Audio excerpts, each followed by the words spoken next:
آج کی سیٹنگ میں ہم یہ بات کریں گے جہاں تاریخی طور پر خواتین کی سیاسی نمائندگی میں بہت سی بہتری آئی ہے، وہیں پہ خواتین کو بہت سے مسائل بھی درپیش ہیں۔ ڈیسیژن میکنگ میں خواتین کی نمائندگی بہت کم ہے،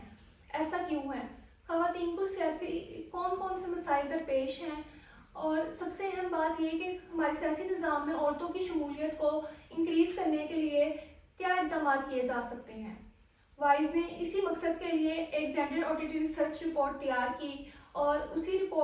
ریسرچ رپورٹ کے ذریعے جو فیکٹس اینڈ فگرز اور جو فائنڈنگ سامنے آئی ہیں اس پر ہم گفتگو کریں گے۔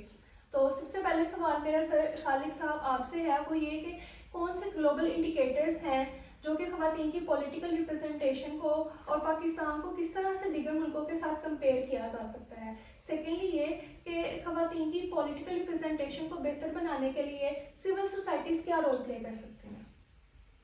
Thank you Nermeen. پہلی بات تو یہ ہے کہ جو ویمن پولیٹیکل پارٹیسپیشن اور ریپرزنٹیشن کا سوال ہے یہ بہت عام ہے، پوری دنیا کے لیے عام ہے۔ اب دیکھیں دنیا بھر میں دیکھ رہا تھا 1990 میں جو گلوبل ریپرزنٹیشن تھی of women in parliamentary forums legislative bodies کے اندر دنیا میں وہ 10% تھی۔ تو 90 کے بعد 2024 اب آیا ہے، تو 2024 میں اس وقت جو گلوبل ریپرزنٹیشن ہے of women in legislative assemblies, جو اصل میں ڈیسیژن میکنگ فورمز ہوتے ہیں جہاں لیجسلیشن ہوتی ہیں، دنیا بھر میں وہ 26.9% ہے، آپ 27% کہہ سکتے ہیں کہ دنیا بھر میں جو مختلف ملکوں کی نیشنل اسمبلیز ہیں، سینٹس ہیں، پروونشل اسمبلیز ہیں، وہاں سب ملا کے جو گلوبل ہمارے پاس ایک پرسنٹیج آتی ہے وہ 27% ہے، which is not very good but encouraging in a sense کہ دیکھیں نا آج سے 34 سال پہلے صرف 10% تھی تو اب تھوڑی بڑھ رہی ہے۔ It's really good thing. اس میں سب سے حوصلہ افزا جو ہمیں ٹرینڈ نظر آ رہے ہیں وہ نارڈک ریجن ہے، گلوبل نارڈک ریجن جو ہے اس کو اس میں ناروے ہے، فن لینڈ ہے، یہ اس طرح کے ڈنمارک ہے، یہ کنٹریز ہیں، یہاں جو ویمن اسمبلیز کے اندر بیٹھی ہیں ان کی ریشو بہت اچھی ہے، یعنی 40 سے 50% کے درمیان ہے ان ملکوں میں عورتیں جو ہیں ان کی قومی اسمبلی میں سینٹ میں بیٹھی ہوئی ہیں اور اپنا لیجسلیشن میں رول پلے کر رہی ہیں۔ اصل امپاورمنٹ جو ہے عورت کی جو ڈیسیژن میکنگ ہے، جہاں پالیسیز بننی ہے، لاز بننے ہیں، تو ان فورمز کے اندر جو بیٹھی ہیں تو اٹ از ریئل امپاورمنٹ۔ اچھا، اس کے اندر ایک بڑی انٹرسٹنگ چیز ہے کہ اگر آپ غور سے دیکھیں تو پچھلے کچھ سالوں سے ایک ملک ایسا ہے جہاں سب سے زیادہ حیران کن ویمن پولیٹیکل ریپریزنٹیشن ہے، میں پارٹیسپیشن کی بات نہیں کر رہا، تو ریپریزنٹیشن جو ہے وہ روانڈا افریقہ کا ایک ملک ہے جہاں اس وقت 61% اس کی قومی اسمبلی میں، اس کی لیجسلیٹو اسمبلی میں 61% عورتیں بیٹھی ہیں۔ اٹس ریئلی انکریجنگ کہ افریقہ کا ایک ملک ہے جو دنیا میں سب سے آگے ہے سینس۔ تو اس کے بعد دوسرا بڑا ملک جو ہے وہ کیوبا ہے جہاں 55% عورتیں ہیں ان کی لیجسلیٹو اسمبلی میں، اس کے بعد نکاراگوا ہے 50%۔ تو یہ وہ ملک ہے جہاں پہ عورتوں کی ریپرزنٹیشن بہت اچھی ہے، آپ کو تو یہ بڑی خوشخط بات ہے۔ لیکن اگر ہم یہی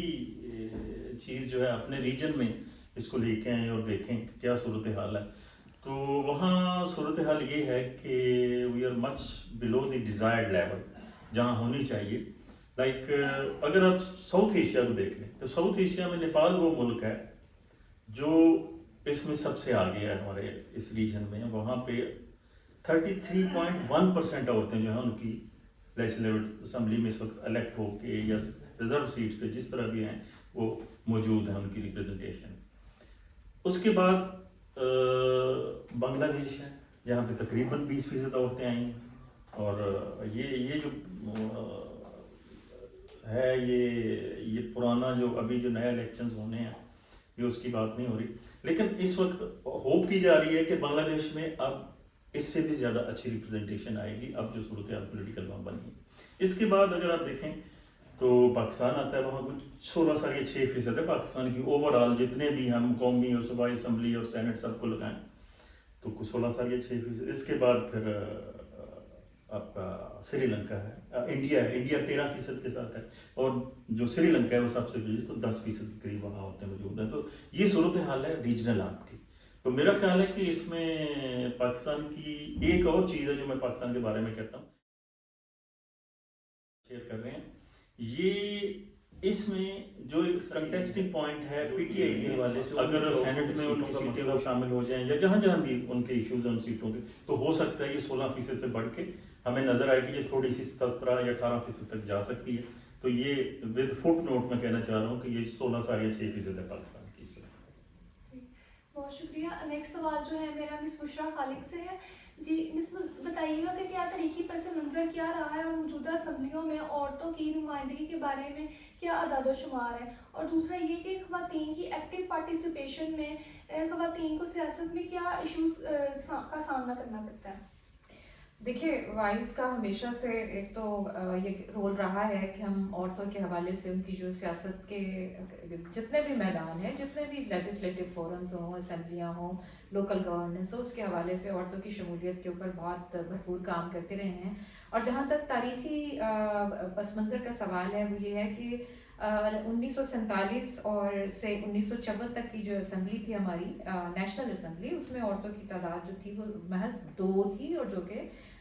مردوں کے مقابلے میں جو اس کی اوسط ہے وہ 2.5% بنتی ہے. تو آپ یہ دیکھیں کہ کہاں سے ہم نے سفر کا آغاز کیا. ابھی جیسے بتایا گیا کہ پاکستان میں 16% نمائندگی اس وقت موجود ہے, تو آپ 2.5% سے شروع ہوئے 1947 سے 54 تک کی اسمبلی میں, اور پھر یہاں تک پہنچے. اس سارے سفر کے اندر یہ ضروری نہیں رہا کہ ہر اسمبلی میں ہمیشہ عورتوں کی تعداد جو ہے بڑھتی بھی رہی ہو, وہ کم بھی ہوئی ہے. بیچ میں کئی ایسی اسمبلیز تھیں جہاں پہ 6% بھی رہا, 4% بھی رہا. تو یہ سفر اتنا اسموتھ اور ہموار نہیں رہا ہے, اس میں اپس اینڈ ڈاؤنز آئے ہیں. اسی طرح سے ہماری نیشنل اسمبلی جو میں اب آپ کو بتانا چاہوں, جو اس وقت کی موجودہ اسمبلی ہے, نیشنل اسمبلی میں 266 مرد اور 53 خواتین ہیں, اور یہ 17% بنتی ہے. اور یہ یاد رہے کہ اس میں جنرل الیکشن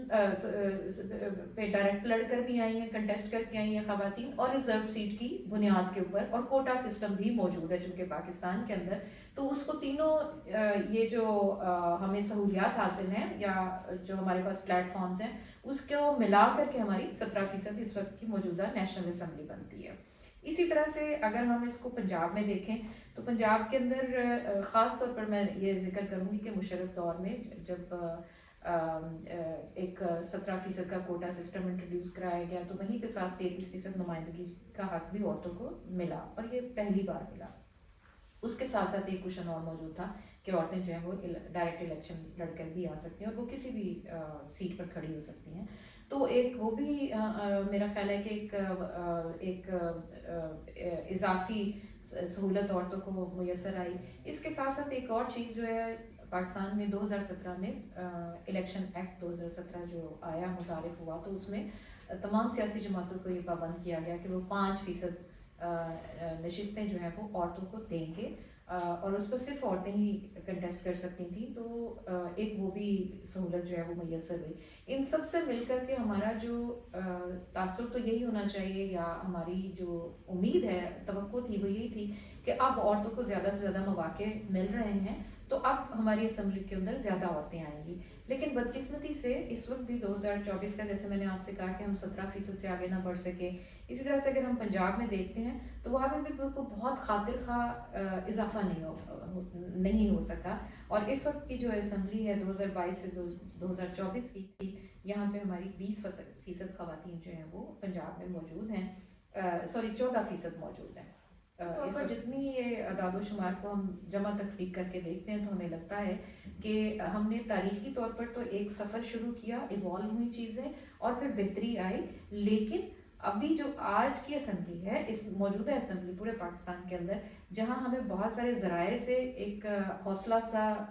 چیز ملی, کوٹا سسٹم, ریزرو سیٹ, اور 2017 کا 5% نشستوں پہ بھی عورتوں کو حصہ ملنا, اس سے کوئی خاطر خواہ فائدہ نہیں ہم اٹھا سکے. اس کی وجہ یہ ہے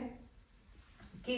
اچھا, وجہ پہ جانے سے پہلے میں یہ ضرور بتا دوں کہ اگر اس کا انالیسس یہ بھی کر کے دیکھیں کہ عورتوں کو وزارتیں کتنی ملی ہیں, کتنی عورتیں جو ہیں وہ اسپیشل اسسٹنٹ ایڈوائزرز ہیں یا کیبنٹس میں ہیں, تو وہ بھی کوئی صورتحال اچھی نہیں ہے. اعداد و شمار ہماری ویب سائٹ کے اوپر اس ریسرچ کے اندر موجود ہیں, جن کا انٹرسٹ وہ ضرور اس کو پڑھیں. آپ کو اندازہ ہوگا کہ اس وقت پنجاب جو اتنا بڑا صوبہ ہے, وہاں پر بھی کیبنٹس کے اندر خواتین کی صرف 6% نمائندگی پرسنٹیج نہیں ہے. میں سمجھتی ہوں جہاں عورتیں اس ملک کی نصف آبادی ہیں اور 24 کروڑ سے زیادہ ہماری آبادی ہے، تو ایسی صورتحال میں 6%، 10% یہ ہے فیصلہ سازی کے وہ ہائر فورمز جہاں پہ عورتوں کو ہونا چاہیے اور ان کی نمائندگی کا ان کو حق ملنا چاہیے. تو مجموعی طور پر ہم نے کہیں نہ کہیں ڈکلائن بھی کیا ہے، اور اس کی جو وجوہات ہیں بڑی وہ یہ ہے کہ ہمارے یہاں ایسا انیبلنگ انوائرمنٹ عورتوں کے لیے موجود نہیں ہے جہاں پہ ان کو ویلکم کیا جائے. یہی وجہ ہے کہ سیاسی جماعتوں کے اندر بھی، نظریاتی بنیادوں کے اوپر بھی، سماجی سطح کے اوپر بھی عورتوں کی بہت زیادہ حوصلہ افزائی نہیں ہوتی، جس کی وجہ سے ہم ان تمام سہولیات کے ہونے کے باوجود، جو میں نے آپ کو گنوائے کہ لا بھی موجود کچھ انکریج کرتا ہے، اسپیس دیتا ہے، کوٹا سسٹم، ریزرو سسٹم، اس کے باوجود بھی ہم بہت ساؤتھ ایشیا میں بھی ایک کمزور حیثیت میں کھڑے ہیں، اور وہاں پہ بھی ہمارے اعداد و شمار کو اچھے نہیں ہیں. اسی طرح سے جب ورلڈ اکنامک فورم کی رپورٹس آتی ہیں اور پاکستان کو رینک کیا جاتا ہے کہ اچھا ہمارا سکور کیا ہے سیاست میں عورتوں کی شمولیت اور نمائندگی کے حوالے سے، تو وہاں پر بھی ہماری 145 یا 46 ممالک میں ہم 95 یا 96 نمبر پر آتے ہیں، اور یہ پچھلے 10 سال سے یہی چل رہا ہے. اس کی یہ ایک جو ہمارے صنف کے اعتبار سے جو باقی سکورنگ ہو رہی ہوتی ہے عورتوں کی تعلیم کے حوالے سے، ان کی صحت اور زندگی کے حوالے سے، ان کے خلاف صنفی تشدد کے حوالے سے جو سکور آتے ہیں، اس میں یہ وہ تو بہت ہی ورسٹ ہوتے ہیں، اور پاکستان بالکل سمجھ لیں ٹیل اینڈ پہ ہوتا ہے. 145 اسٹیٹس کا جو اعداد و شمار ہے اس میں سے ہم 144 پہ 143 نمبر پہ ہوتے ہیں. لیکن اس سیاست میں شمولیت کے حوالے سے ہم 95 یا 96 نمبر پر پچھلے 10 سال سے کھڑے ہیں، اور اس کی بھی یہی وجہ ہے کہ قانون اور کوٹا سسٹم یا ہماری جو دیگر کوئی ہمیں سہولت ملتی ہے اس کی بنیاد پہ ہمارے 95 سے. پھر بھی میں سمجھتی ہوں کہ پاکستان میں جس طرح سے عورتوں کا ایک کردار ہے سیاست کے اندر، وہ نظر انداز اس حوالے سے ہو رہا ہے کہ ہم ان سے کنونسنگ کا کام لیتے ہیں، کیمپیننگ کراتے ہیں، ووٹر ایجوکیشن پہ بھی بہت زور ہوتا ہے، ووٹر رجسٹریشن پہ بہت زور ہوتا ہے، جو کہ جینڈر گیپ بھی ہم نے پچھلے کچھ عرصے میں کم کیا. لیکن یہ سارے کے سارے مین اسٹریمنگ کے جو زاویے ہیں، یہ سارے کے سارے ٹرانسلیٹ ہو کر ابھی بھی ہماری سیاسی جماعتوں کے اندر اور الیکشنز کے بعد جو اسمبلیوں کی صورتحال بنتی ہے وہاں پہ ہم نے عورتوں کو فیصلہ سازی میں وہ اسپیس نہیں دی، جو ایک سوالیہ نشان بھی ہے. اور اس کی مزید گہرائی میں جائیں تو ہم بہت سارے ایسے عوامل اور بھی نکال کے لا سکتے ہیں جو اس کی وجوہات بنتی ہیں. لیکن ظاہر ہے ہم جیسی سماجی تنظیم وائس کا ہمیشہ سے یہ کوشش رہی ہے کہ نہ صرف یہ کہ ہم اعداد و شمار کے ساتھ سامنے آئیں اور اپنی بات اور تحقیق کے ذریعے اور بات جو ہم آرگومنٹ رکھیں اس میں اعداد و شمار کا بھی شامل ہوں، ساتھ ساتھ میں ہم ان تمام سیاست میں جو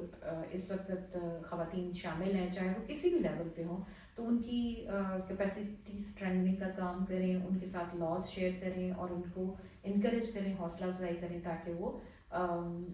محض ووٹ ڈالنا ہی کافی نہیں ہے بلکہ شعوری طور پر اس پروسیس کا حصہ بننا اور ایک انفارمڈ پرسن کی حیثیت سے ڈیسیژن میکنگ کا حصہ بننا، چاہے وہ یونین کونسل ہو، چاہے ہماری پنجاب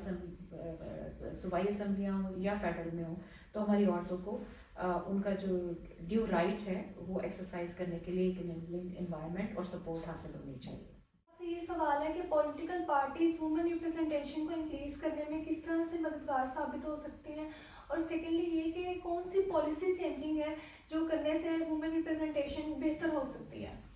مساوات کے لیے ہمیں پارلیمنٹ، صوبائی اسمبلیوں اور مقامی حکومت جو ہے کم از کم 33% نمائندگی کو یقینی بنانا ہوگا، اور سیاسی جماعتوں کو چاہیے کہ وہ اپنی پارٹی کے اندر جو خواتین ہیں ان کو مختلف سطح پہ